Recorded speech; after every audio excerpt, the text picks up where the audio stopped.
particularly in the northern part of the state. The fast-moving developments in the southeast as this storm makes its way through Florida up into Georgia and the Carolinas. At least 4 killed, 250,000 without power, and historic flash floods in some areas. We're on the ground. Plus, escalation is not in anyone's interests. It will only lead to more conflict, more violence, more insecurity. The pressure campaign mounted by the U.S. aimed at limiting Iran's retaliation after now 3 top Hezbollah commanders were killed in a conflict with Israel that is quickly overtaking the region. And he was the small-town mayor just elected, looking to take his rightful seat in government, but blocked by his own constituents. After 3 years of legal battles, he is finally getting the keys to his own city hall. Tonight, we bring you an exclusive interview with that mayor and his first days in office.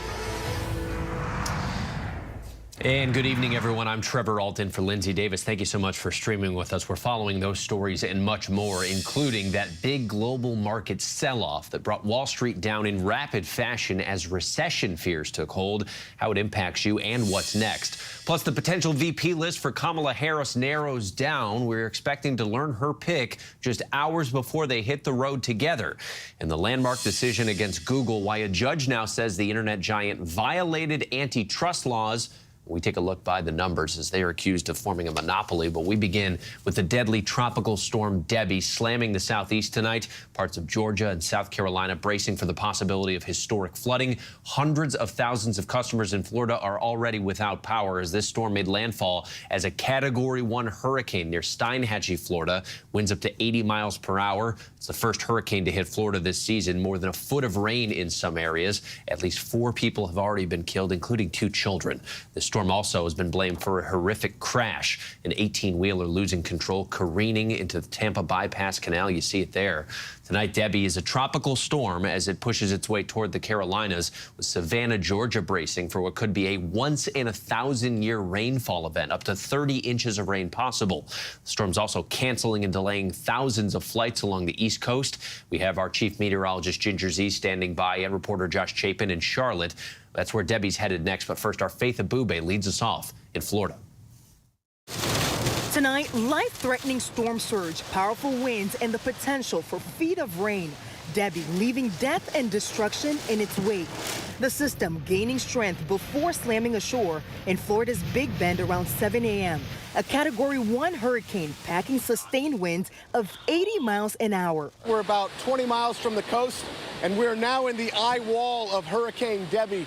We're just now starting to see this finally come in from the southeast with all of these bands and stinging rain.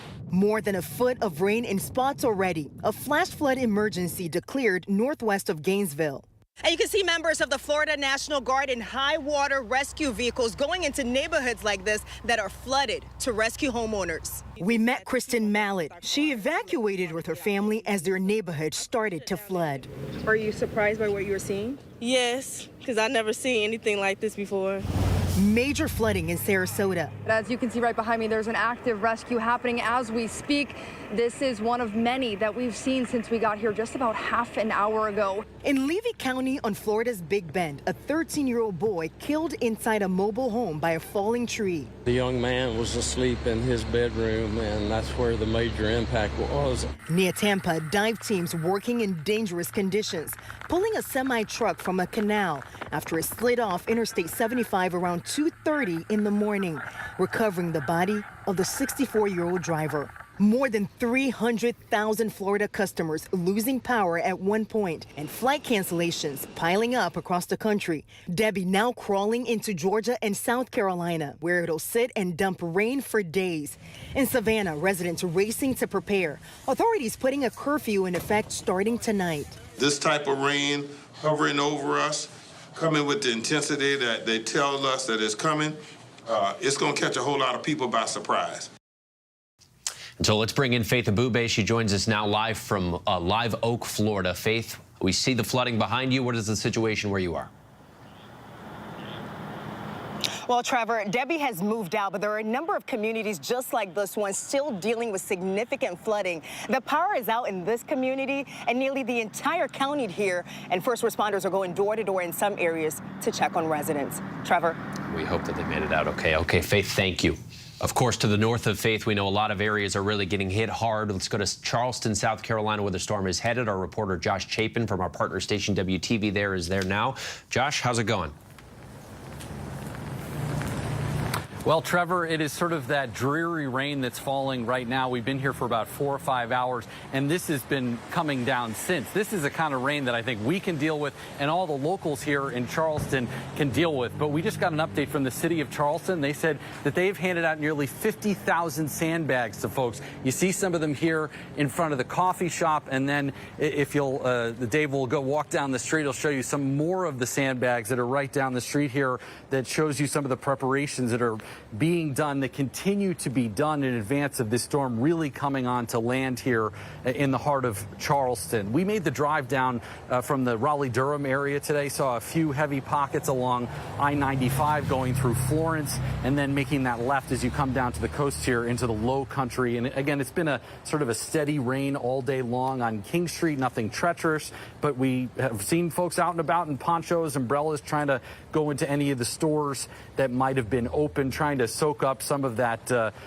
hospitality that the low country has to offer. People from Hartford to Grand Junction, Colorado, to a couple from Seattle. Okay, Josh Chapin for us. We're partner station WTVD, North Carolina station. Josh reporting in South Carolina. Joshua, thank you. Hopefully those hold up and everyone who's prepared is okay. Okay, so let's see where this is headed. We have our chief meteorologist, Ginger Z, in Savannah, Georgia, in the rain. Ginger, what's happening next? Yeah, it's that kind of rain that goes sideways and stings a little, Trevor. But we've been in it throughout the day, driving ahead of the storm. And now here in Savannah, we've had tornado warnings already. Tornado watch is all the way up to Charleston. We also have a flash flood warning for much of southeast Georgia. What that means is you've got 2 to 5 inches that's already fallen. Tonight, you'll have 2 to 3 inch per hour rainfall rates. So you could end up with an additional 5 to even 8 inches. What's going to happen on top of that is this storm slowly, and I mean painstakingly slowly, makes its way tomorrow morning. Savannah gets a little break, but Charleston has that onshore flow. So what happens with that counterclockwise rotation, you're pushing the actual ocean, and the storm is fueling itself from the ocean up against the shore. Then all the rain that falls on Myrtle Beach or Wilmington by Wednesday 7 a.m. cannot release in those tributaries and rivers back into the ocean. And then watch what happens. It not only goes slowly, but it kind of backtracks. So Savannah's getting hit again by Thursday 11 a.m. I want to leave you with this picture, and this one that has historic and potentially catastrophic rain on the way for the area that you see highlighted in pink there. You get 10 to 20 inches widespread, locally up to 30. There are states like South Carolina that have never seen that from one storm. The state record here, Trevor, is 23.6 inches, and we could rival that with Debby. Wow, and that wind is just relentless. Okay, Ginger Z, you guys dry off, get inside. Thank you. I want to shift gears now as we move to the stock market, suffering one of its worst days in years. A global sell-off triggered by new concerns of a possible recession for the U.S. economy. The Dow Jones today losing more than 1,000 points. The NASDAQ faring no better, falling 550 points plus. What this could mean for the Federal Reserve and the likely rate cut in the next 6 weeks. Global strategist Gary Schlossberg from Wells Fargo standing by. But first, our chief business correspondent, Rebecca Jarvis. Tonight, a stock market sell-off. The worst day on Wall Street in nearly 2 years. Investors rattled by a growing list of concerns, from high interest rates to disappointing reports on jobs and manufacturing to the threat of war in the Middle East. All of these things created a perfect storm, and you had everybody just wanting to sell everything they had. So across the board, there was nowhere to run, nowhere to hide. The heavy selling started overnight. Japan's market down more than 12%, its worst day since Black Monday in 1987. U.S. stocks plunging out of the gate, the S&P 500 closing down 3%, with some of the hardest hit high-performing companies in tech and artificial intelligence. We've had 18 months, 2 years of a market that has rallied incredibly. So when you finally have the market reversing, it is not a time for people to be panicking. I'm not in panic mode, and I don't feel panic here. Though there still may be some people panicking at home. Okay, Rebecca Jarvis joins us now from outside the New York Stock Exchange. Rebecca, so there is some criticism for the Federal Reserve today with all of this going on. What are you hearing?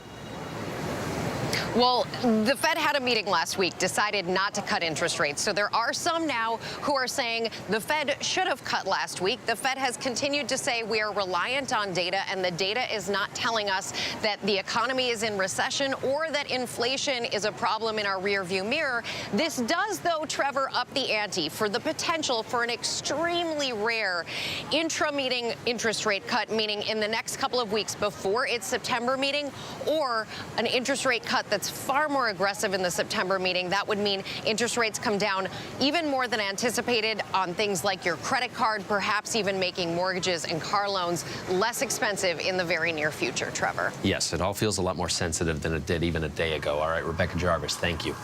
And we want to dig deeper on this, so joining me now is Gary Schlossberg. He's a global strategist with Wells Fargo Investment Institute. Gary, thank you so much for being here. So this is the worst day for the Dow since 2022. It also comes just 3 weeks after the Dow hit a record high here. Can you give us a sense of perspective? Is this maybe a one-off event or a turning point? Is the volatility a problem? Give us that sense of perspective.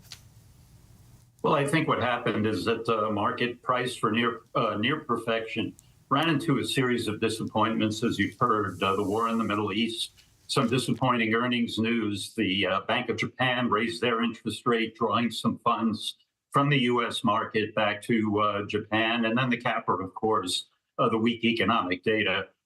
We think there's going to be a lot of uncertainty out over the next several weeks, given the slowdown in the economy. We're not looking for a recession just yet, but the market is going to remain on edge until they get a clearer view of the economy and how the Federal Reserve responds to it.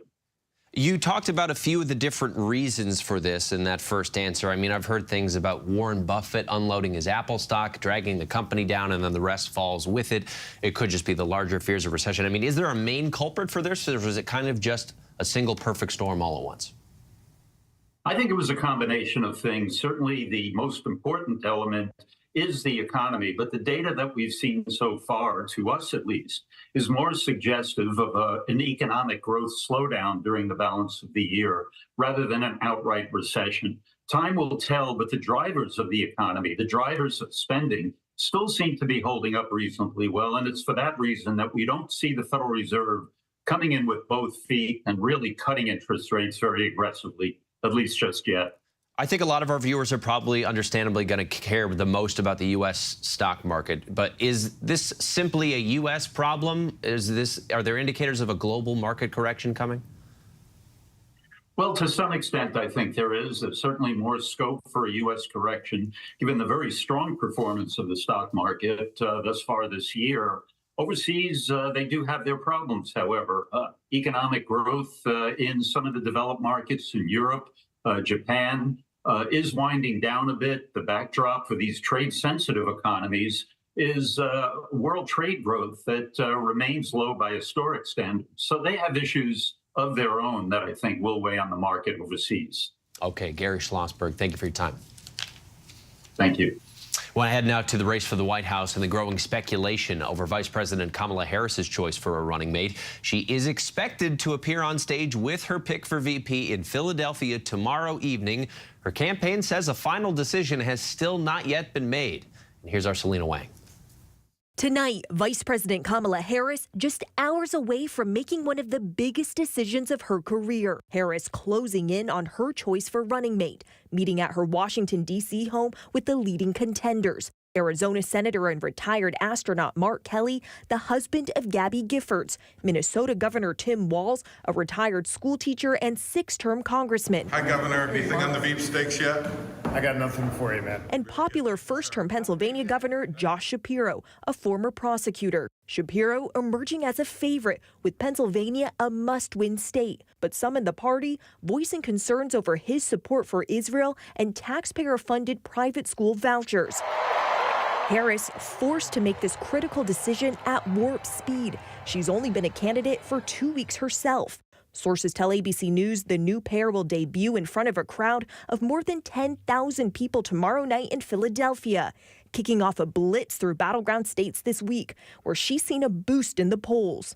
In stark contrast, Trump only has one rally scheduled this week, but J.D. Vance is following Harris's travel every step of the way, with rallies scheduled in the same states on the same day.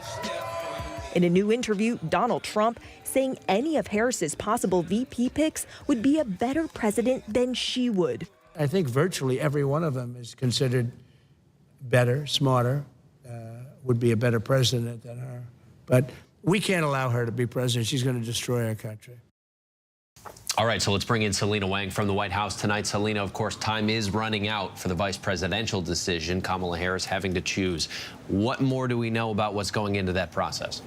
I'm told that as we speak, Trevor, Vice President Harris still has not made her decision on her running mate. And time, as you say, is running out. She only has Tuesday night. That's when she debuts with her new running mate. And everything about this campaign, Trevor, is happening at a sprint. Those weekend meetings she had with those leading contenders were so important, I'm told, because she's looking for someone who she has chemistry with, who she trusts, and critically, who will help her win. Okay, Selena Wang, thank you. Well, next, the U.S. Defense Department has confirmed several American personnel were injured during a suspected rocket attack on Al-Assad Air Base in Iraq. This comes as Israel braces for potential imminent attacks from Iran and Hezbollah, with the IDF saying it killed another Hezbollah commander as the U.S. tries to convince Iran not to retaliate. ABC's Tom Sufi Burge is in Tel Aviv.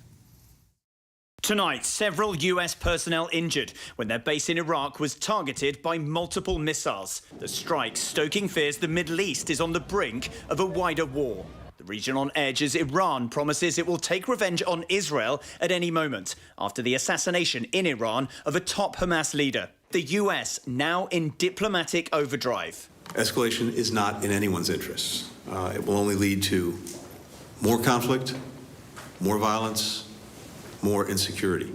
Today, President Biden speaking with Jordan's King Abdullah as the Pentagon dispatches more destroyers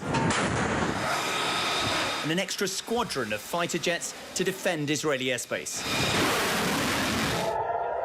The U.S. coaxing Arab allies to rejoin that defensive coalition which downed hundreds of Iranian missiles and drones fired at Israel in April.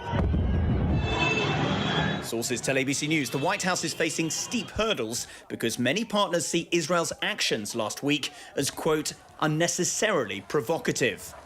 So many people now holding their breath in this region. Okay, Tom Sufi Burge joins us from Tel Aviv. So, Tom, as the U.S. is monitoring this situation, what is the American military doing? How are they reacting? Well, Trevor, we've seen the U.S. military move lots of assets into the region. And this afternoon, President Biden and Vice President Harris in the Situation Room briefed on U.S. military efforts to defend Israel and that attack on a U.S. base in Iraq and discussing steps to respond to any attack against U.S. personnel. Trevor? Tom Sufi Burge for us in Israel tonight. Tom, thank you. And back here at home, a really bizarre story in politics. Robert F. Kennedy Jr.'s presidential campaign is taking an unexpected turn in a story that made headlines here in New York a decade ago. Well, he now admits that he was the one who left a dead bear cub in Central Park and posed for a photo with it. Here's ABC's chief Washington correspondent, Jonathan Karl. A decade ago, a Central Park mystery baffled New Yorkers and captured headlines across the country. A baby bear found dead in Central Park. Now the question everyone wants answered, how did the cub get there? Now we know. Robert F. Kennedy Jr., shown here posing with his fingers inside the bear's bloody mouth in a photo obtained by The New Yorker, says he found the cub on the side of the road in upstate New York back in 2014. I picked up the bear and put him in the back of my van because I was going to skin the bear. In a videotaped confession, the independent presidential candidate recounts the strange tale to comedian Roseanne Barr after learning The New Yorker planned to include the story in a profile on Kennedy's life that was published today.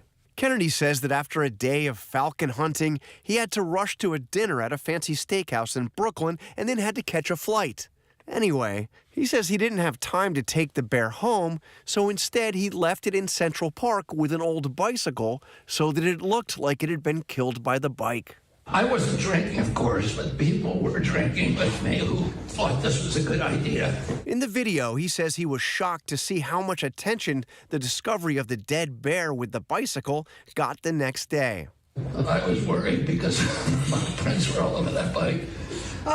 Kennedy's standing in the polls has dropped. He's at less than 6% in the 538 polling average, but his campaign says he'll be on the ballot in at least 42 states, and that could be just enough to determine who takes the White House in November. In a presidential race that was anything but conventional, this might be the weirdest story so far. Okay, we got John Carl here. John, I guess one of the questions is, could RFK Jr. face charges for this?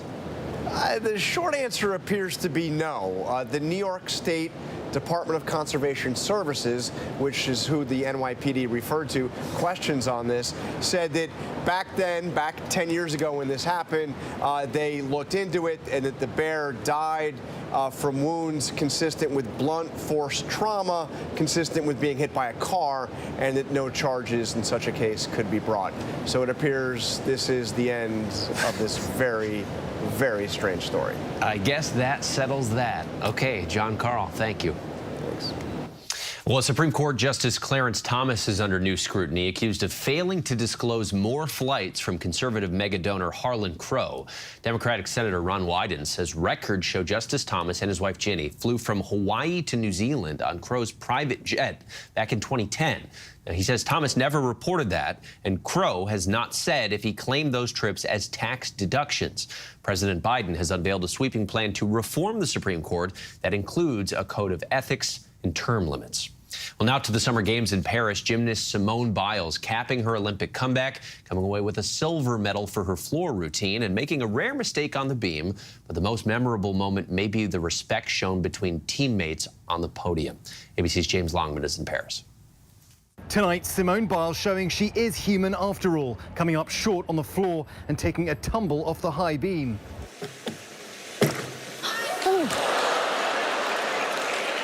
Biles and Suni Lee both slipping off the beam, leaving the US without a medal in that event for the first time since the Sydney Games in 2000. Lee hit the apparatus hard on the way down. She climbed back up to finish her routine to rapturous applause. Later, Biles with a chance for redemption on the floor, but Brazil's Rebecca Andrade clinched the gold. Biles took silver. A couple years ago, I didn't think I'd be back here at an Olympic Games, so competing and then walking away with 4 medals, I'm not mad about it. I'm pretty proud of myself. And shock for Jordan Childs after a last-minute score change gave her the bronze. And take a look at the 3 women on the podium. The Americans clearly thrilled for Andrade, who becomes Brazil's most decorated Olympian ever. It was an all-black podium, so that was super exciting for us. But then Jordan was like, should we bow to her? And I was like, absolutely. Trevor, Simone Biles has cemented her legacy here in Paris. She's leaving as America's most decorated gymnast. 11 Olympic medals in her career, 7 of those gold. Trevor? Undisputed GOAT. All right, James Longman, thank you. And we still have much more to get to here on Prime. A violent moment caught on camera in an Uber. A passenger pepper spraying the driver. What happened just after this moment? But next, they were Americans, and yet they were still viewed as the enemy. During World War II, Japanese Americans detained and kept in camps. And in tonight's Prime Focus, how survivors are working to preserve that grim history. They're very evil people. They haven't done anything wrong, but you don't know. They're going to do it sometime. So that was the rationale that they used to put us behind barbed wire.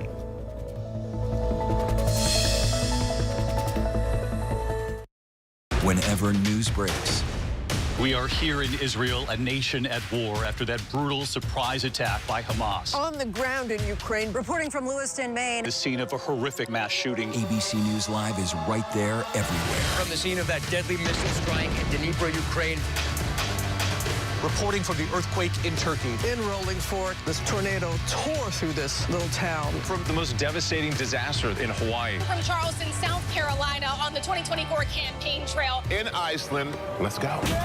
Traveling with the president in Mexico City. Wherever the story. From the front lines, from southern Israel. Outside the Gaza Strip. In Beirut. From the FBI. Reporting from the nurses on the picket line. Here at 10 Downing Street in London. Streaming live to you. Wherever the story is. Wherever the story is. Wherever the story is. We're going to take you there. You're streaming ABC News Live. ABC News Live. You're streaming ABC News Live. ABC News Live. Streaming free everywhere. America's #1 streaming news.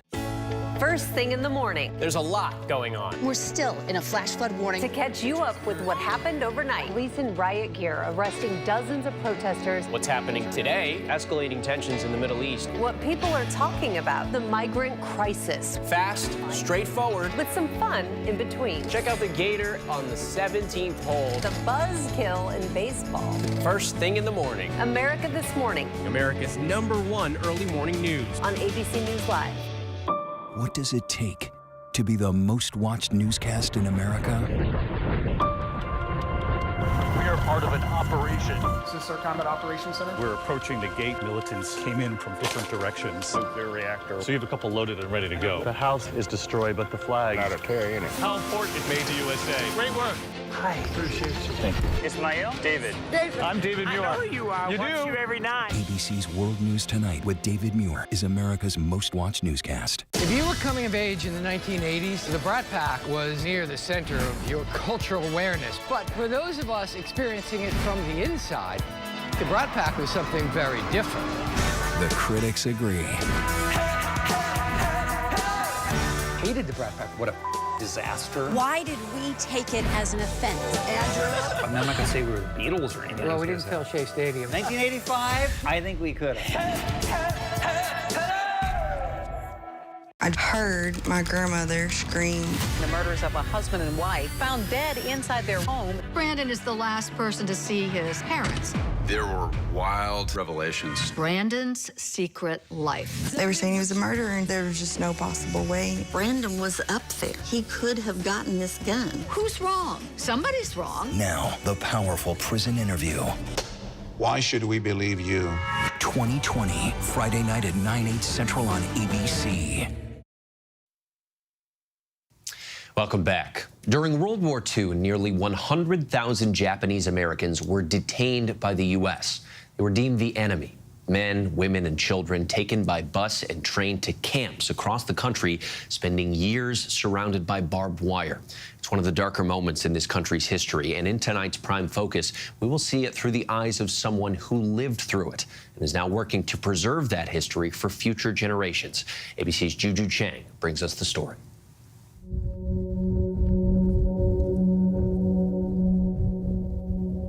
One time I was asked, what does it feel like?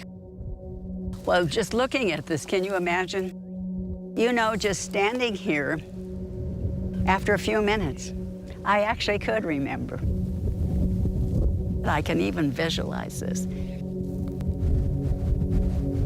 There is so much in my history deep-seated that's coming forth from all of this experience.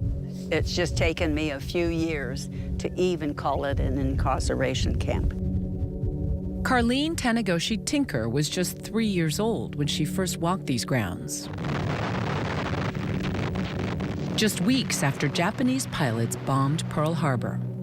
The onset of some of the darkest years in modern history, with one painful chapter written right here on our own soil, a part of history that was kept in the shadows, now refusing to be forgotten. So in these four corners is where your family lived? Not very big. No, not at all. Yeah, and can you imagine, this was one of the larger ones. Wow. Yeah. And families of 4 or 5, 7 would share one. Right, right. Carlene was among the 100,000 Japanese Americans detained by the U.S. government during World War II. They were deemed the enemy. Carlene was just a toddler. She and her family were incarcerated here in Amachi, a camp 200 miles from Denver in the eastern plains of Colorado. Growing up, your parents didn't talk about Amachi. That's right. Why do you think that generation wanted to forget? They don't look back. They don't, you know, it was what it was. Certainly there was shame.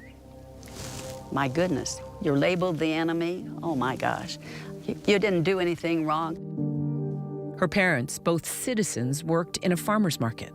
I was born in a Hollywood hospital. I like to say that because it sounds pretty neat, but I think it was just a regular hospital. Of course, I don't remember any of this, but they lived in Boyle Heights, which was a very popular area in Los Angeles for Japanese Americans. We lived there until the evacuation order that President Roosevelt signed at that time after Pearl Harbor. A lot of people lost their farms, their businesses. They're very evil people. They haven't done anything wrong, but you don't know. They're going to do it sometime. So that was the rationale that they used to put us behind barbed wire.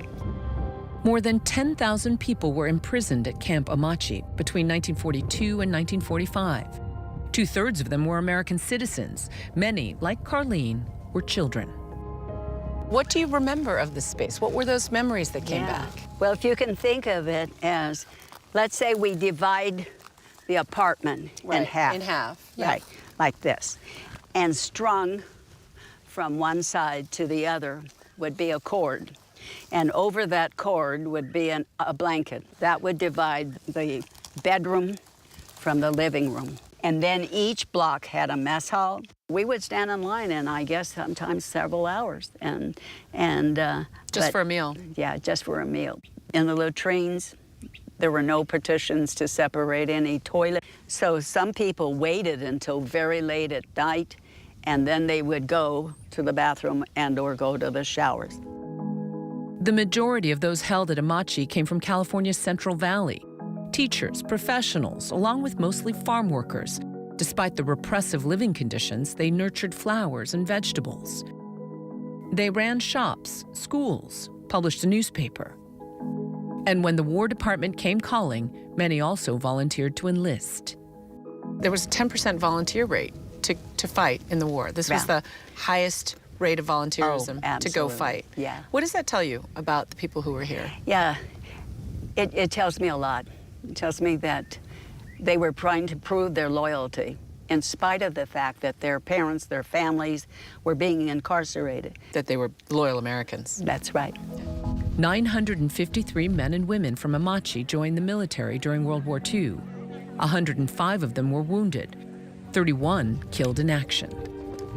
2 months after the U.S. dropped nuclear bombs over Hiroshima and Nagasaki, the Amachi internees were ordered to evacuate the camp.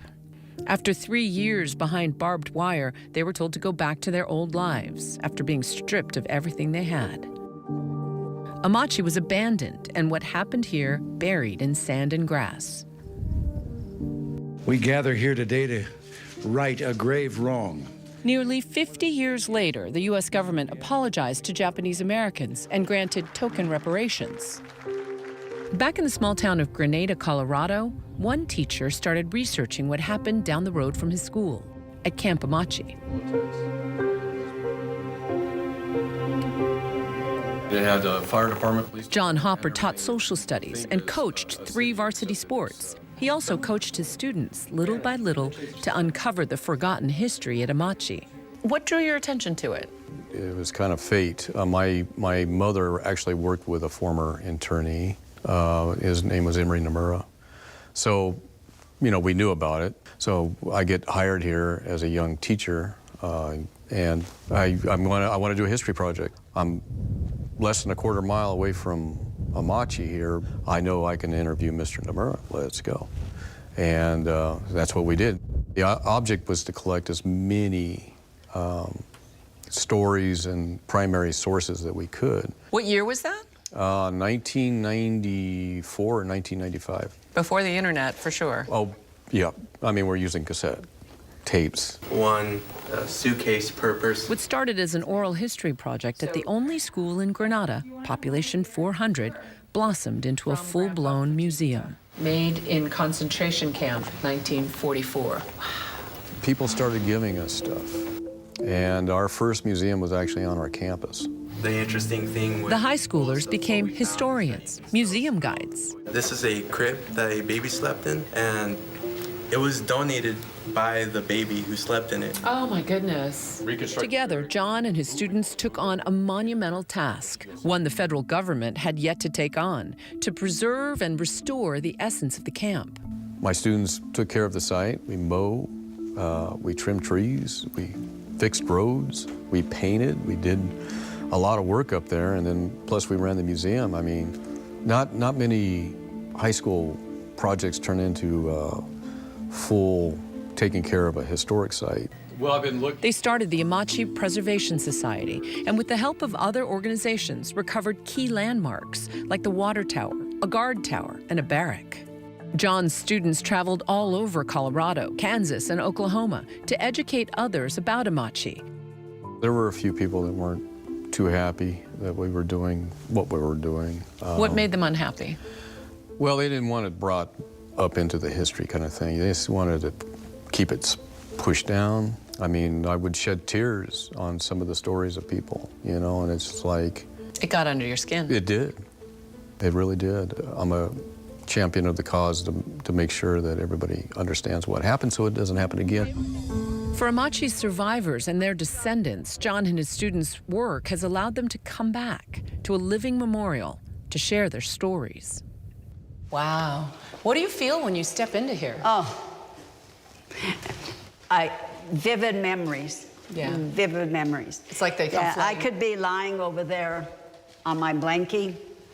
Yeah, but I can remember like being over here and looking. I can still see that. That's incredible. Isn't that amazing? Yeah. You don't think of those things until you're there. Yeah. Carlene started coming back in the early 2000s as part of Denver University's field school and the annual return to Amachi. Many survivors. This year's pilgrimage is particularly special. Carlene, along with other survivors and descendants, are back to celebrate a milestone. I'm especially honored to be here with survivors and families. This is their story. After decades of work to preserve the memory of Amachi, the Biden administration has declared the camp a National Historic Site. You know, as we look across and we can celebrate our immigrant history as Americans at the Statue of Liberty, we also need to look at the darker chapters. What is the story of Amachi? What happened on this little prairie? Amachi represents the fortitude of 7,000 or more people who came obediently, not willingly, but obediently, even though they were being treated as enemies. What does the ribbon cutting mean to you? Finally, we get to tell our story. But not only that, it preserves the stories that people have contributed, and when we're gone, it will perpetuate those stories. Our thanks to Juju for that, and we still have much more to get to here on Prime. Coming up, an update on a story that we did about a mayor who said his predecessor locked him out of office, blocking him from doing the job. These new developments in his fight to finally get access. But next, a federal judge makes a major ruling against Google in an antitrust case. We break down the fine and the fallout by the numbers.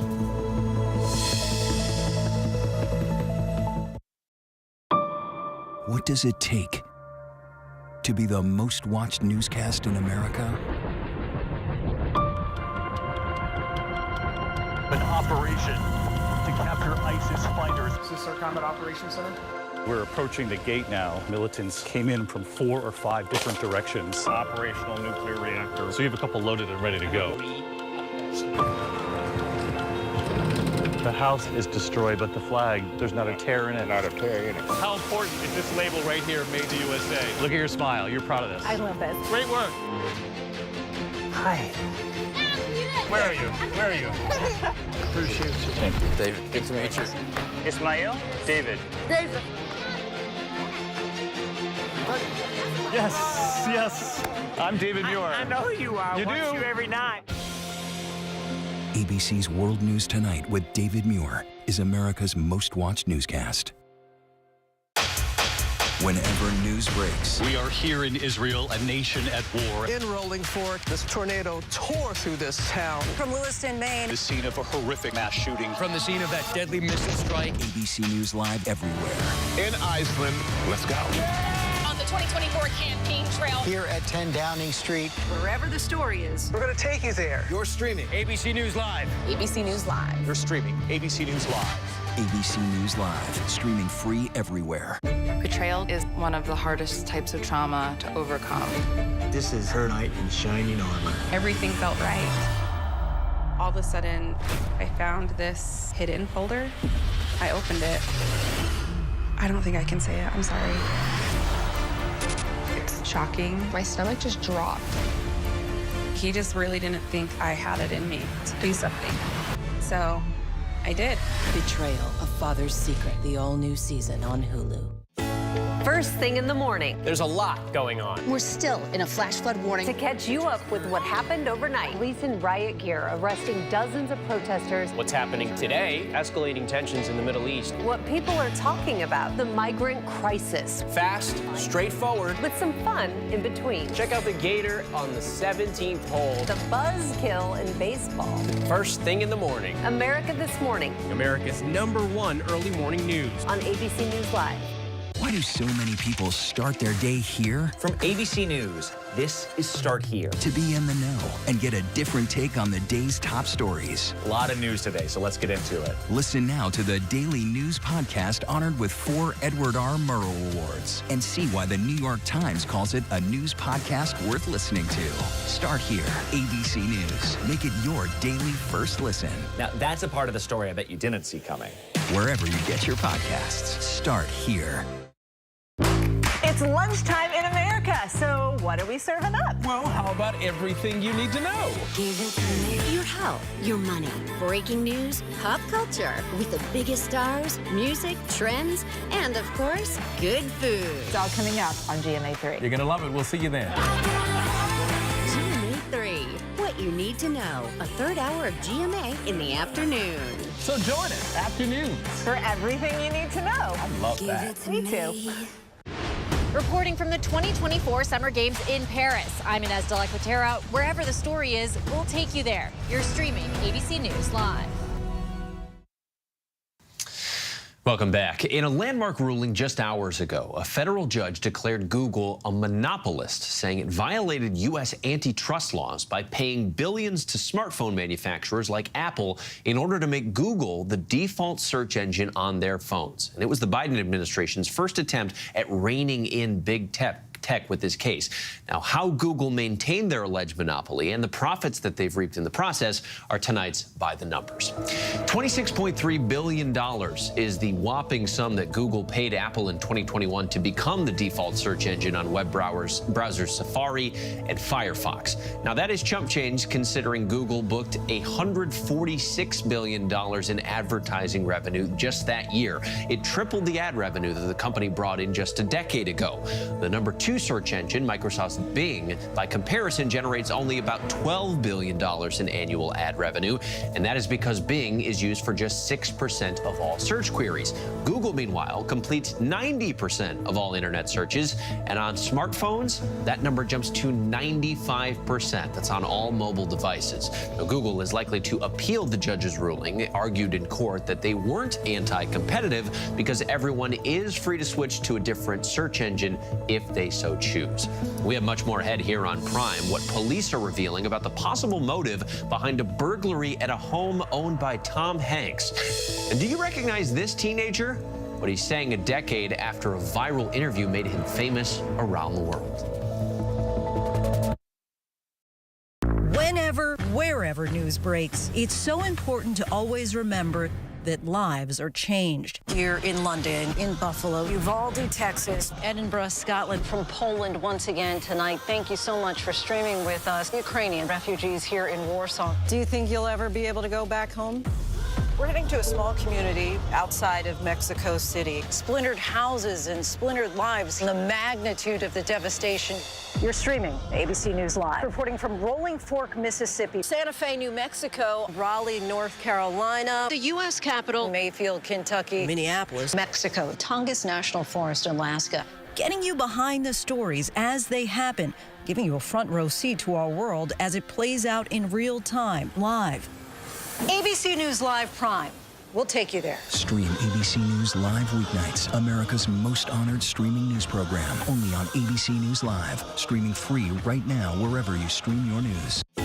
First thing in the morning. There's a lot going on. We're still in a flash flood warning. To catch you up with what happened overnight. Police in riot gear arresting dozens of protesters. What's happening today? Escalating tensions in the Middle East. What people are talking about. The migrant crisis. Fast, straightforward. With some fun in between. Check out the Gator on the 17th hole. The buzzkill in baseball. First thing in the morning. America This Morning. America's #1 early morning news. On ABC News Live. whenever news breaks. We are here in Israel, a nation at war. In Rolling Fork, this tornado tore through this town. From Lewiston, Maine. The scene of a horrific mass shooting. From the scene of that deadly missile strike. ABC News Live everywhere. In Iceland, let's go.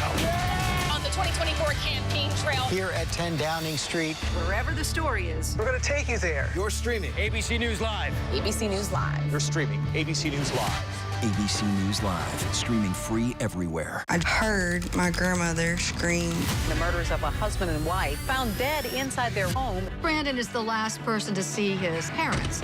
There were wild revelations. Brandon's secret life. They were saying he was a murderer and there was just no possible way. Brandon was up there. He could have gotten this gun. Who's wrong? Somebody's wrong. Now, the powerful prison interview. Why should we believe you? 2020, Friday night at 9/8 Central on ABC. ABC News Live, honored with 8 Emmy nominations, more than any other streaming news network. And ABC News Live Prime with Linsey Davis, the first and only streaming show nominated for Best Outstanding Live News Program. This is ABC News Live. Why do so many people start their day here? From ABC News, this is Start Here. To be in the know and get a different take on the day's top stories. Start here. Now, that's a part of the story I bet you didn't see coming. Make it your daily first listen, wherever you get your podcasts.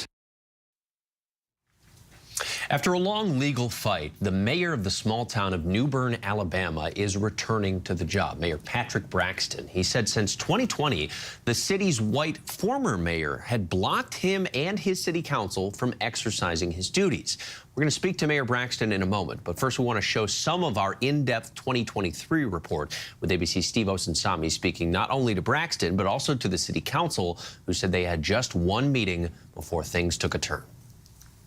So now you have a meeting at City Hall. When did the doors get locked?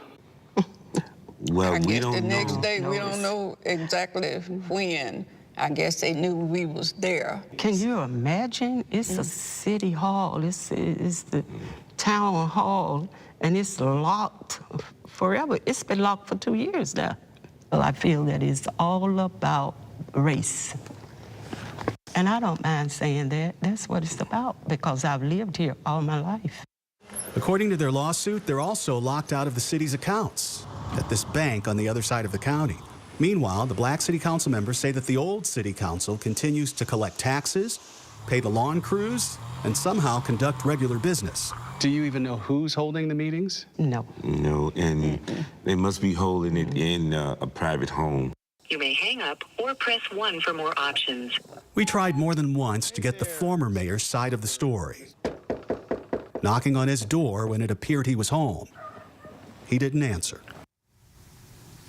Well, the former mayor and former city council have admitted the city did not hold elections going back 6 decades, but claimed they had held a special election in 2020 and that they won.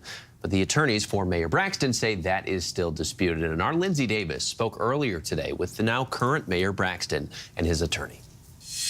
We're joined now by Mayor Braxton, along with his attorney, Leah Wong. Thank you both so much for joining us. Mayor, you now have the keys to Town Hall, access to the accounts, and you were just sworn in over the weekend. How does it feel after such a long fight?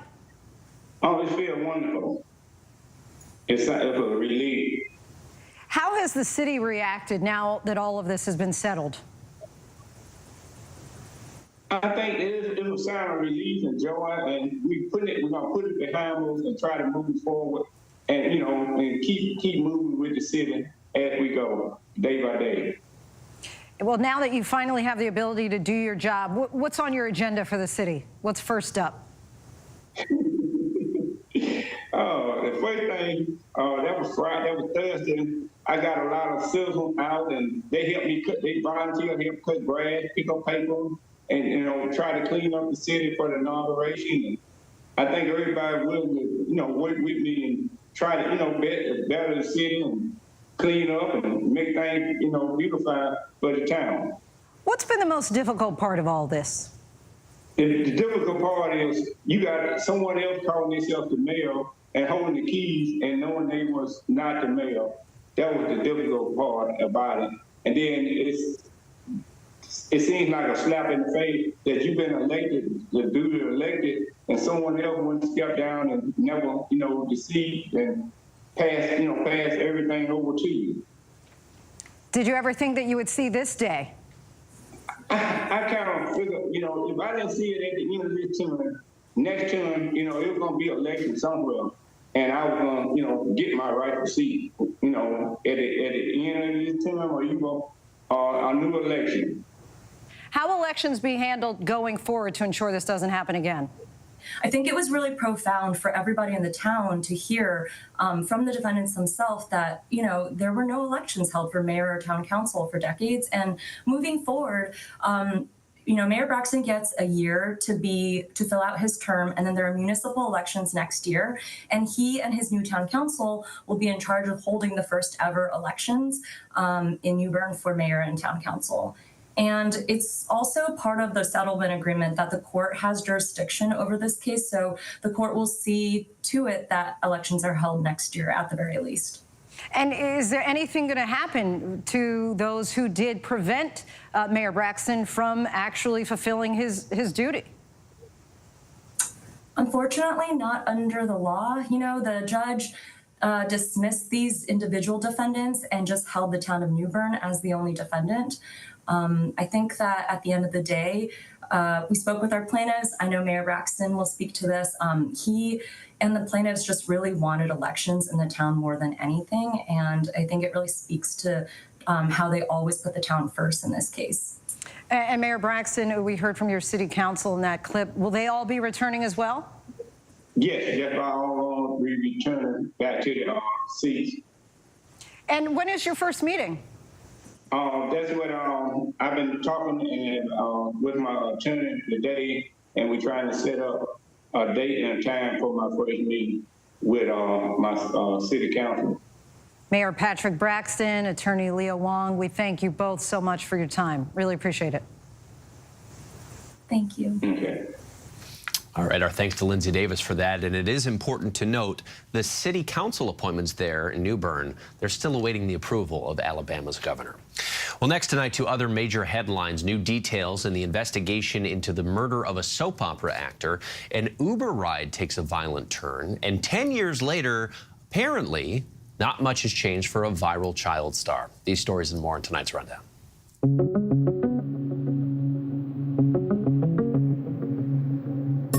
Police released new images of those allegedly involved in the death of General Hospital actor Johnny Wachter in May. He was shot and killed in Los Angeles after confronting 3 people trying to steal his car's catalytic converter. The images show 3 people in the getaway car, with police saying the alleged shooter has a tattoo on his right cheek and above his left eye. Cameras captured the moment an Uber driver in New York City was pepper sprayed by a passenger in his vehicle for no apparent reason. A woman in the back seat is seen on video lunging forward and reaching around to spray the driver, pulling on him until he gets out of the car. The 23-year-old passenger was arrested and charged with assault. A second passenger in the back seat is not facing any charges. Uber called the actions deplorable and said it's supporting the police in its investigation. A Delta flight heading from Boston to Rome was struck by lightning while in the air. The airline and the FAA said the flight was diverted back to Boston out of an abundance of caution after the crew reported the strike on Sunday. The Airbus A330 landed safely and without further incident. The FAA says it's investigating. A guest house belonging to actors Tom Hanks and Rita Wilson was recently burglarized. Law enforcement sources told ABC News it happened a few weeks ago on their Los Angeles property. The main house was not broken into and no one was home at the time. Officials don't believe the burglars were targeting Hanks and Wilson, but that it may have been part of a series of burglaries targeting high-end Southern California neighborhoods. The Red Cross has put out an urgent plea for blood donations amid a major supply shortage, which it blames on record-breaking heat.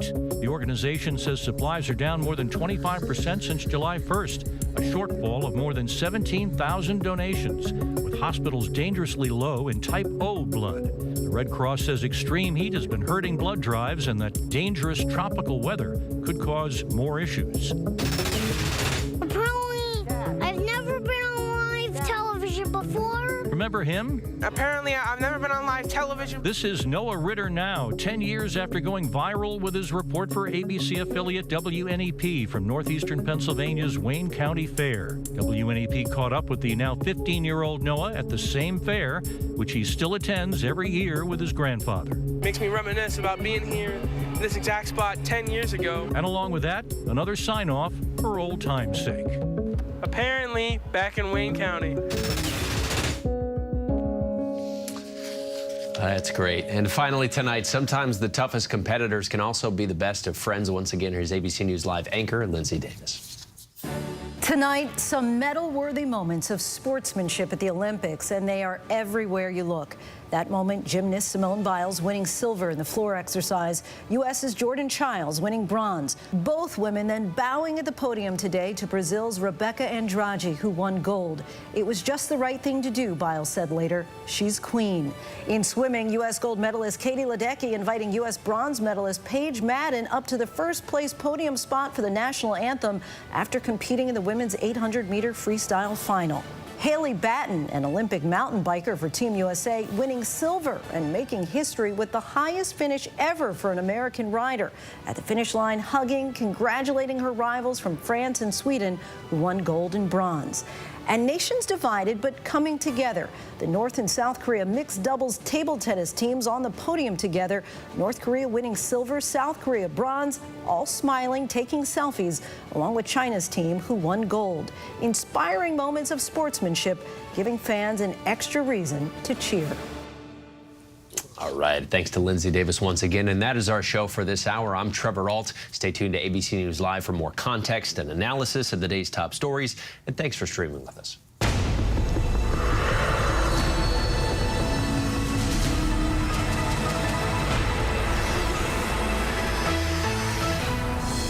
Coming up in the next hour, we're continuing to follow the destruction that Tropical Storm Debby is leaving behind as it sweeps through the southeast. And later, we talk to Ed Helms about his podcast, which uncovers history's greatest mistakes and how we can learn from them. Why do so many people start their day here? From ABC News, this is Start Here. To be in the know and get a different take on the day's top stories. A lot of news today, so let's get into it. Listen now to the Daily News Podcast honored with 4 Edward R. Murrow Awards and see why the New York Times calls it a news podcast worth listening to. Start Here, ABC News. Make it your daily first listen. Now, that's a part of the story I bet you didn't see coming. Wherever you get your podcasts, Start Here. It's lunchtime in America, so what are we serving up? Well, how about everything you need to know? Your health, your money, breaking news, pop culture, with the biggest stars, music, trends, and of course, good food. It's all coming up on GMA3. You're going to love it. We'll see you then. GMA3, what you need to know. A third hour of GMA in the afternoon. So join us, afternoons. For everything you need to know. I love that. Me too. Whenever news breaks. We are here in Israel, a nation at war. In Rolling Fork, this tornado tore through this town. From Lewiston, Maine. The scene of a horrific mass shooting. From the scene of that deadly missile strike. ABC News Live everywhere. In Iceland, let's go. On the 2024 campaign trail. Here at 10 Downing Street. Wherever the story is. We're going to take you there. You're streaming ABC News Live. ABC News Live. You're streaming ABC News Live. ABC News Live, streaming free everywhere. What does it take to be the most watched newscast in America? An operation to capture ISIS fighters. Is this our Combat Operations Center? We're approaching the gate now. Militants came in from 4 or 5 different directions. Operational nuclear reactor. So you have a couple loaded and ready to go. The house is destroyed, but the flag, there's not a tear in it. Not a tear in it. How important is this label right here, Made in the USA? Look at your smile. You're proud of this. I love this. Great work. Hi. Where are you? Where are you? Appreciate you. Thank you, David. Good to meet you. Ismail? David. David. Yes, yes. I'm David Muir. I know who you are. You I watch do? you every night. ABC's World News Tonight with David Muir is America's most watched newscast. Whenever, wherever news breaks, it's so important to always remember that lives are changed. Here in London, in Buffalo, Uvalde, Texas, Edinburgh, Scotland. Reporting from Rolling Fork, Mississippi. Ukrainian refugees here in Warsaw. We're heading to a small community outside of Mexico City. Getting you behind the stories as they happen. ABC News Live Prime. We'll take you there. Stream ABC News Live weeknights wherever you stream your news. Only on ABC News Live. Reporting from Monterey Park, California, I'm Robin Roberts. Wherever the story is, we're going to take you there. You're streaming ABC News Live. Good evening, everyone. This is ABC News Live Prime, and I'm Trevor Alt in for Linsey Davis. Thank you so much for streaming with us. We have a lot of news to get to this evening, including those fast-moving developments in the southeast tonight as Tropical Storm Debby makes its way through Florida, up to Georgia, into the Carolinas. At least 4 people have already been killed. 250,000 people are without power. Now historic flash floods are hitting the region. We're there on the ground. Plus, news of injured American troops in the Middle East hit by rocket fire. The new details that we're getting in late tonight and the fears as to what could happen next. And you know our upcoming guest for his comedic roles in The Office, The Hangover films, and The Daily Show. Ed Helms is here talking about how he's combining history with comedy. We begin with those deadly tropical storm Debby slamming the southeast tonight. Parts of Georgia and South Carolina bracing for the possibility of historic flooding. Hundreds of thousands of customers in Florida are without power, and this storm made landfall as a Category 1 hurricane near Steinhatchee, Florida, with winds up to 80 miles per hour. Tonight, Debby is a tropical storm as it pushes its way toward the Carolinas. Savannah, Georgia, bracing for what could be a once-in-a-thousand-year rainfall event, up to 30 inches of rain possible. The storm also canceling and delaying thousands of flights along the East Coast. We have our Ginger Z standing by with where Debby's headed next. But first, our Faith Abube leads us off in Florida. Tonight, life-threatening storm surge, powerful winds, and the potential for feet of rain. Debby leaving death and destruction in its wake. The system gaining strength before slamming ashore in Florida's Big Bend around 7 a.m. A Category 1 hurricane packing sustained winds of 80 miles an hour. We're about 20 miles from the coast, and we're now in the eye wall of Hurricane Debby. We're just now starting to see this finally come in from the southeast with all of these bands and stinging rain. More than a foot of rain in spots already. A flash flood emergency declared northwest of Gainesville. And you can see members of the Florida National Guard in high water rescue vehicles going into neighborhoods like this that are flooded to rescue homeowners. We met Kristen Mallett. She evacuated with her family as their neighborhood started to flood. Are you surprised by what you were seeing? Yes, because I've never seen anything like this before. Major flooding in Sarasota. As you can see right behind me, there's an active rescue happening as we speak. This is one of many that we've seen since we got here just about half an hour ago. In Levy County on Florida's Big Bend, a 13-year-old boy killed inside a mobile home by a falling tree. The young man was asleep in his bedroom, and that's where the major impact was. Near Tampa, dive teams working in dangerous conditions, pulling a semi-truck from a canal after it slid off Interstate 75 around 2:30 in the morning, recovering the body of the 64-year-old driver. More than 300,000 Florida customers losing power at one point, and flight cancellations piling up across the country.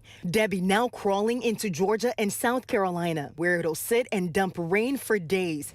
In Savannah, residents racing to prepare. Authorities putting a curfew in effect starting tonight. This type of rain hovering over us, coming with the intensity that they tell us that it's coming, it's going to catch a whole lot of people by surprise. Faith Abube tonight. Faith, thank you. Okay, so let's see where this is headed. We have our chief meteorologist, Ginger Z, in Savannah, Georgia, in the rain. Ginger, what's happening next? Yeah, it's that kind of rain that goes sideways and stings a little, Trevor. But we've been in it throughout the day, driving ahead of the storm. And now here in Savannah, we've had tornado warnings already. Tornado watch is all the way up to Charleston. We also have a flash flood warning for much of southeast Georgia. What that means is you've got 2 to 5 inches that's already fallen. Tonight, you'll have 2 to 3 inch per hour rainfall rates. So you could end up with an additional 5 to even 8 inches. What's going to happen on top of that is this storm slowly, and and I mean painstakingly slowly, makes its way. Tomorrow morning, Savannah gets a little break, but Charleston has that onshore flow. So what happens with that counterclockwise rotation, you're pushing the actual ocean, and the storm is fueling itself from the ocean up against the shore. Then all the rain that falls on Myrtle Beach or Wilmington by Wednesday, 7 a.m., cannot release in those tributaries and rivers back into the ocean. And then watch what happens. It not only goes slowly, but it kind of backtracks. So Savannah's getting hit again by Thursday, 11 a.m. I want to leave you with this picture, and this one that has historic and potentially catastrophic rain on the way for the area that you see highlighted in pink there. You get 10 to 20 inches widespread, locally up to 30. There are states like South Carolina that have never seen that from one storm. The state record here, Trevor, is 23.6 inches, and we could rival that with Debby. Wow, and that wind is just relentless. Okay, Ginger Z, you guys dry off, get inside. Thank you. Meantime, on the other side of the country, evacuations have been ordered for a neighborhood in San Bernardino County, California, as the Edge Hill fire rips through the area. Those fast-moving flames have burned through about half a dozen homes in the Little Mountain community. According to our partner station in Los Angeles, at least 200 firefighters are battling this wildfire. It was first reported just hours ago, around 2:30 p.m. Officials say this is rapidly spreading because of dry brush and triple-digit temperatures. We're going to move on now to the stock market, suffering one of its worst days in years, a global sell-off triggered by new concerns of a possible recession for the U.S. economy. The Dow Jones today losing more than 1,000 points. The Nasdaq faring no better, falling more than 550 points. What this could mean for the Federal Reserve and a likely rate cut in the next 6 weeks. Here's Chief Business Correspondent Rebecca Jarvis. Tonight, a stock market sell-off. The worst day on Wall Street in nearly 2 years. Investors rattled by a growing list of concerns, from high interest rates to disappointing reports on jobs and manufacturing to the threat of war in the Middle East. All of these things created a perfect storm, and you had everybody just wanting to sell everything they had. So across the board, there was nowhere to run, nowhere to hide. The heavy selling started overnight. Japan's market down more than 12%, its worst day since Black Monday in 1987. U.S. stocks plunging out of the gate. The S&P 500 closing down 3%, with some of the hardest hit high-performing companies in tech and artificial intelligence. We've had 18 months, 2 years of a market that has rallied incredibly. So when you finally have the market reversing, it is not a time for people to be panicking. I'm not in panic mode, and I don't feel panic here. Rebecca Jarvis tonight. Rebecca, thank you. Now to the race for the White House and the growing speculation over Vice President Kamala Harris's choice for a running mate. She's expected to appear on stage with her pick in Philadelphia tomorrow evening. Her campaign, though, says a final decision has not yet been made. Here's our Selena Wang. Tonight, Vice President Kamala Harris just hours away from making one of the biggest decisions of her career. Harris closing in on her choice for running mate, meeting at her Washington, D.C. home with the leading contenders. Arizona Senator and retired astronaut Mark Kelly, the husband of Gabby Giffords, Minnesota Governor Tim Walz, a retired school teacher and 6-term congressman. Hi, Governor. Anything on the beef steaks yet? I got nothing for you, man. And popular first-term Pennsylvania Governor Josh Shapiro, a former prosecutor. Shapiro emerging as a favorite, with Pennsylvania a must-win state. But some in the party voicing concerns over his support for Israel and taxpayer-funded private school vouchers.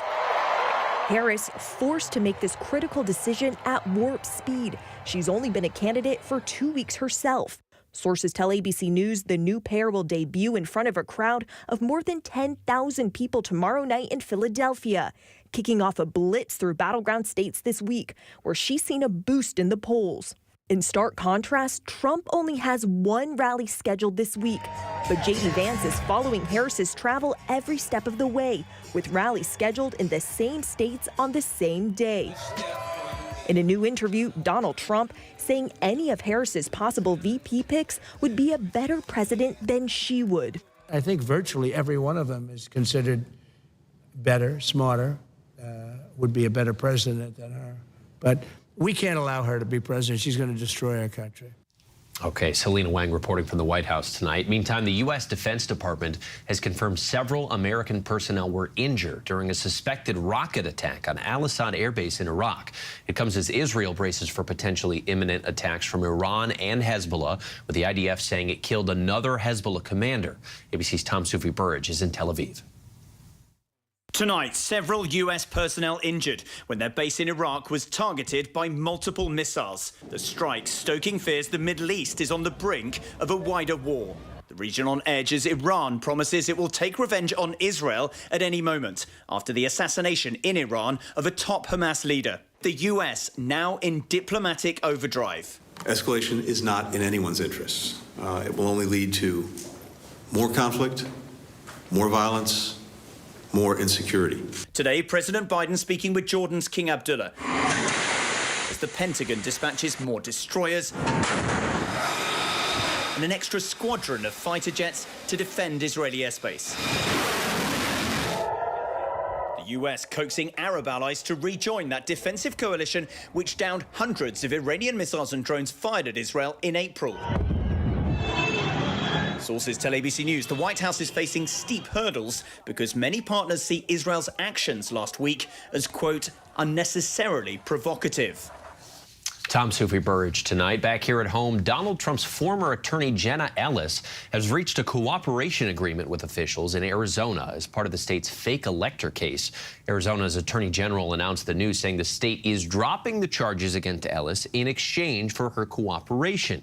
Ellis was facing 9 felonies as part of this case. Now, as part of this cooperation deal, she has agreed to provide information and materials to law enforcement officials, as well as to testify at any time and place, according to a copy of her cooperation agreement that was released by officials. Well, Supreme Court Justice Clarence Thomas is under some new scrutiny, accused of failing to disclose more flights from conservative megadonor Harlan Crow. Democratic Senator Ron Wyden says records show Justice Thomas and his wife Ginny flew from Hawaii to New Zealand on Crow's private jet in 2010.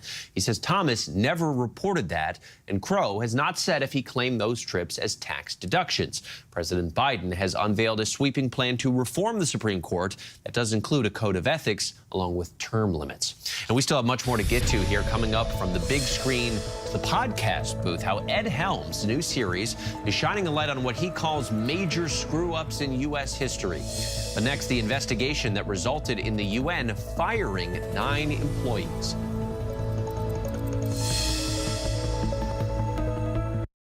Whenever news breaks, we are here in Israel, a nation at war after that brutal surprise attack by Hamas. On the ground in Ukraine, reporting from Lewiston, Maine. The scene of a horrific mass shooting. ABC News Live is right there everywhere. From the scene of that deadly missile strike in Dnipro, Ukraine.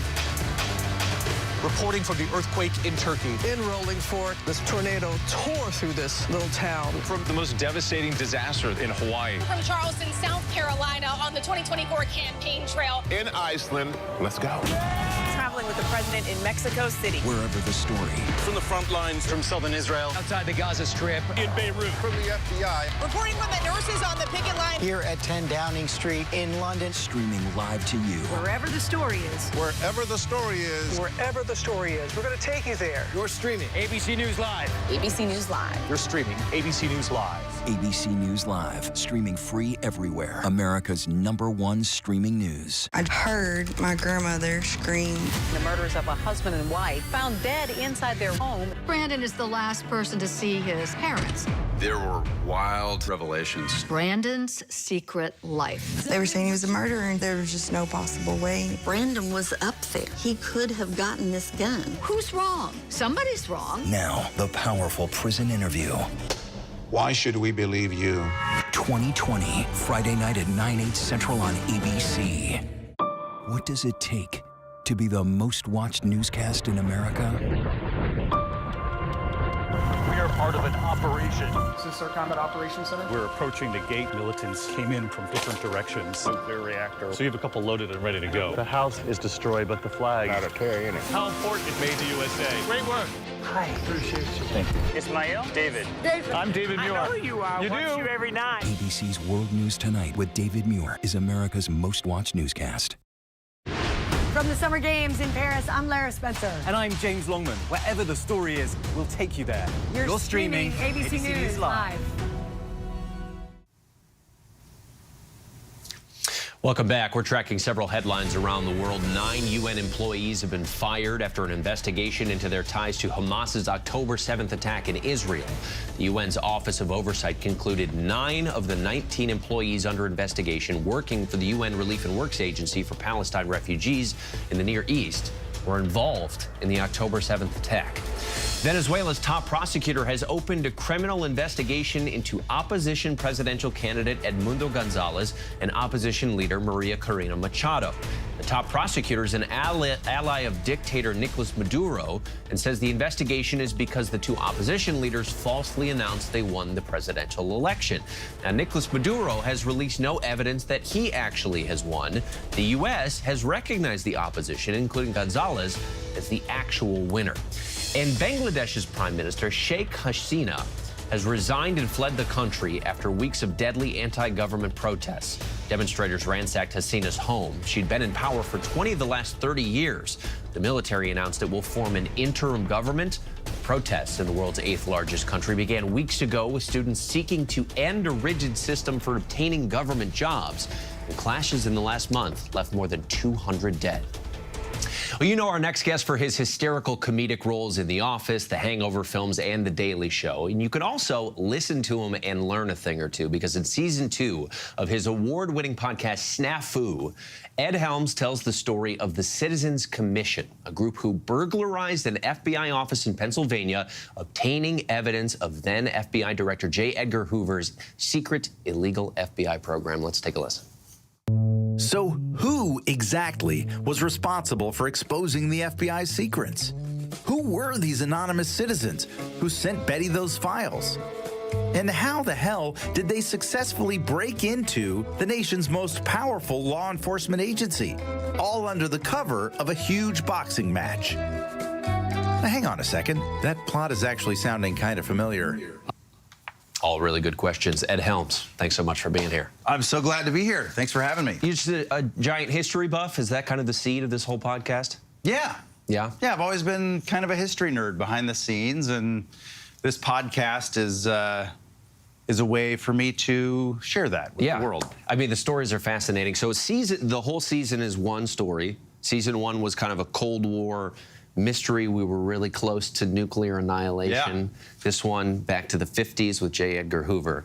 I've heard you say that basically the conceit of the podcast is it's history's greatest screw-ups. Yes. There's a lot of those. Yeah. Was this just a story that when you learned about it seemed so crazy you had to do it? I'm sure you had a ton of different options. Yeah. Well, like you said, the premise of the podcast is history's greatest screw-up. So there is no shortage of those to pick from. This one just felt incredibly prescient and cool. Number one, it's an incredibly, the entertainment value is so high because it's a heist story. It's these citizens that literally broke into an FBI office. And that part is very thrilling. But then, of course, it also just raises all of these incredibly relevant questions and lessons, like where is the line between normal surveillance and too much surveillance? And the question of surveillance, not something we've solved 70 years since then, something we still grapple with. Exactly. Yes. Yeah, and that's why these stories are so, I think, prescient always. They're always good to look back on, in part because we're always learning how to learn from history. We never actually learn from history, but we're always kind of trying to. Sure. And it's a worthy and constant effort. And looking at these events just gives us such an opportunity to question ourselves and question the moment that we're in. Do you learn these stories and say to yourself, thank God people in power don't screw up anymore? If only, right? No. I think people ask me sometimes, like, isn't it sort of just a bummer to look back at these screw-ups, these like horrible events in history? But I actually see it as weirdly reassuring, because it's like in this moment we're in right now, I think a lot of people feel we're polarized. Everyone's projecting the worst onto people we disagree with. And it feels a little scary. There's a high baseline of anxiety right now. But when we look back, like in the early 1970s, it was a very fraught time too. Civil rights movement happening, Vietnam War, and people were afraid. And people felt it had sort of that same baseline anxiety going on. And weirdly, that's reassuring because we got through it. Right. And maybe we'll get through this moment. I could also see that being fertile ground for a little comedy, too. Yes, exactly. Yeah. That is my bread and butter, of course. So anytime there's great tragedy or historical tension, it is so fun to just blow up and have fun with. Of course. And the podcast is very fun. Ed Helms, thank you so much for being here. Thanks for having me. Great to meet you. You can catch new episodes of Snafu every Wednesday on the iHeartRadio app, everywhere podcasts are heard. And still to come here, a lesson in Hollywood history. We're going to speak with Justin Simeon, the man behind a new docuseries shining a light on the role that black creatives have had in the success of Hollywood.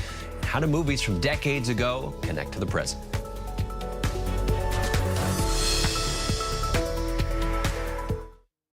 GMA surprised people across the country, helping find thousands in unclaimed money. This really is a big check. Yeah! And this summer, we're at it again. That's incredible. Because nothing's better than hearing you say, "Show me the money!" on Good Morning America. Let's go. The ship is incredible. It feels like living in a science fiction movie. We just saw what no one has seen before. Wow, look at that. Oh my gosh. Well, dead ahead! Tag on! We are heading into the unknown. Hammer, hammer, hammer. It doesn't get any more cutting edge than this.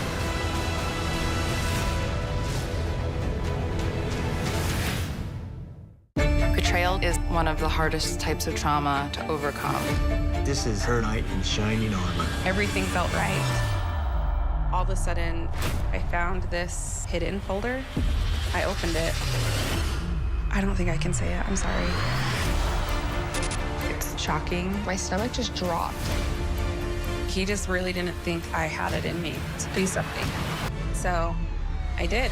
Betrayal, A Father's Secret, the all-new season on Hulu. What does it take to be the most watched newscast in America? We are part of an operation. Is this our combat operations center? We're approaching the gate. Militants came in from different directions. Nuclear reactor. So you have a couple loaded and ready to go. The house is destroyed, but the flag... Not a carry in it. How important is made to USA? Great work. Hi. Appreciate you. Thank you. Ismail? David. David. I'm David Muir. I know who you are. You Watch do? you every night. ABC's World News Tonight with David Muir is America's most watched newscast. ABC News Live, honored with 8 Emmy nominations, more than any other streaming news network. And ABC News Live Prime with Linsey Davis, the first and only streaming show nominated for Best Outstanding Live News Program. This is ABC News Live. Welcome back. Our next guest is the executive producer of the new series Hollywood Black, which chronicles the history of black cinema. It takes place over 4 parts, telling the personal stories of black people who fought for their place in Hollywood, and it provides a critical re-examination of a classic American story through a black perspective. Let's take a look. That's wild, bro. I've never seen this. Isn't that wild? I've never seen this. Are you kidding me? Can you imagine doing that today?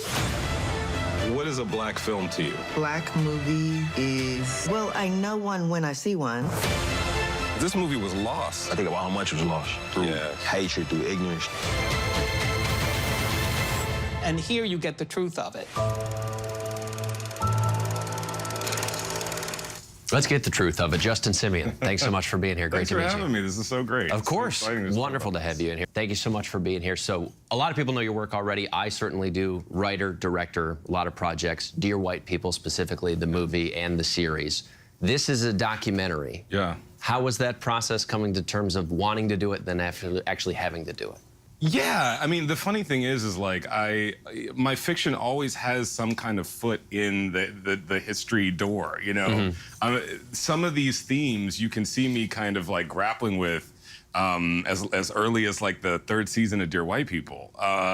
But Yeah, a totally different muscle and a totally different sort of set of resources to try to get a project made. So I actually got some help. One of the executive producers on the project, his name is Jeffrey Schwartz.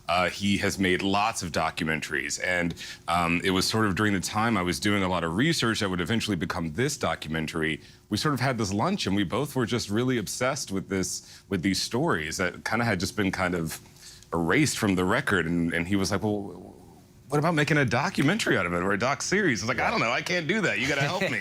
So yeah, it was a very organic process, but yeah, really you wonderful. Did it. Really you wonderful. did pull it off. We pulled it off. The series is based on a book of the same title. Yes. It's not. As somebody that tells stories, it's easy when it's one contained thing. This is a really big idea. I mean, you're talking about going back to Birth of a Nation, you're touching on Gone with the Wind and The Color Purple, Coming to America, things like that. How do you wrap your head around all of it to make it one cohesive? It's really difficult, to be honest with you, but it felt really clear that there was a singular story we were telling. It was since the beginning of cinema. You know, Birth of a Nation skyrocketed membership of the KKK around the country. But then you have someone like Oscar Micheaux, who in response to Birth of a Nation makes a film like Within Our Gates. And it is the first time you actually see, you know, Black life authored by Black people on the screen. And that was also really powerful for Black communities. You had decades, actually, of a kind of alternate Black Hollywood universe because of what Oscar Micheaux did. So, you know, to me, it was all about, like, us trying to wrest control of this thing that is going to be so important for our liberation,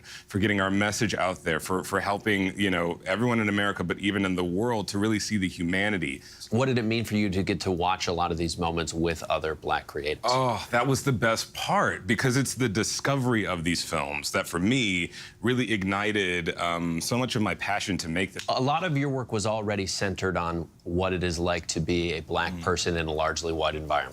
Yeah. Do you think you have a different perspective in any sense, having done this docuseries in that regard? In this regard, yes, because I think that it's actually, it's false, the notion that Hollywood is a white place that Black people are trying to break into. Now, yes, it is a white place. And yes, you know, Black people sort of, and other groups of people are marginalized in that system. But what I found out in my research is, no, this was built on Black innovation, just like so many industries in America, just like so much of popular culture. In the same way we've had to revisit the roots of rock and roll and the roots of popular music in this country, I think it's time to revisit the roots of cinema, because you don't get cinema without minstrelsy, which leads to vaudeville. That's where the birth of it happens. Well, I think this series meets the audience also. A lot of people are excited about it. Justin Simeon, thank you so much for your time. And you can watch Hollywood Black. It comes out August 11th on MGM+. Justin, great to meet you. Nice to meet you. Thank you so much for your time. And that is our show for tonight. I am Trevor Ault. ABC News Live is here for you all night with the latest news, context, and analysis. And you can always find us on Hulu, Roku, Pluto TV, the ABC News app, and of course on abcnews.com. Have a great night.